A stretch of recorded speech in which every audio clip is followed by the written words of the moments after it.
So, ngayon, ayaw sila. Ayan. Okay na, hapos na yan. Reaction lang. Mark. Ayan, kapit na. Okay. So, ngayon is ang ating first game, ang ating warm-up game. Kunwari, makinig na tayo dito.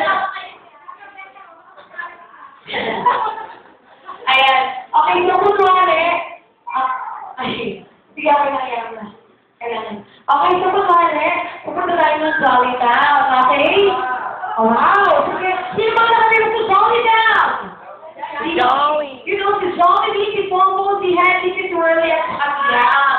Sila si mga, yun nakatira sa Jolly Town. Just kami ni Kuya Ed nakatira sa Jolly Town. But, okay! Tapos tayo pumunta ng Jolly Town. Sabi sa akin ni Jolly, kailangan natin lahat ng bata mauupuin muna sa sahig. Ayan, pupunta tayo po. Sit down now, sit down. Pupunta tayo sa sahig po. Ayan. Tapos kailangan daw cross-seating position. Naka-cross yung seat. Ayan. Okay, upo tayo po. Ayun, dapat nakagaling na.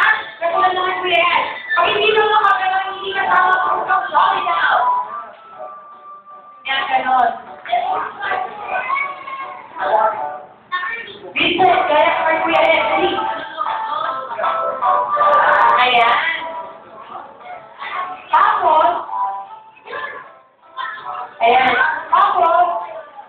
Tapos sabi sa akin ni Jollibee, pag-produce yung floor namin, kailangan daw ang mga bata nakahubad ng mga shoes at ilalagay daw doon sa gitna. Go! Wala di mo na isip pang gano'n, isip na lang. Ayan, kung ano yung shoes. Kailangan nakahubad ha? Ang hindi nakahubad sa sapatos, hindi ka makapasok sa Jolly Town.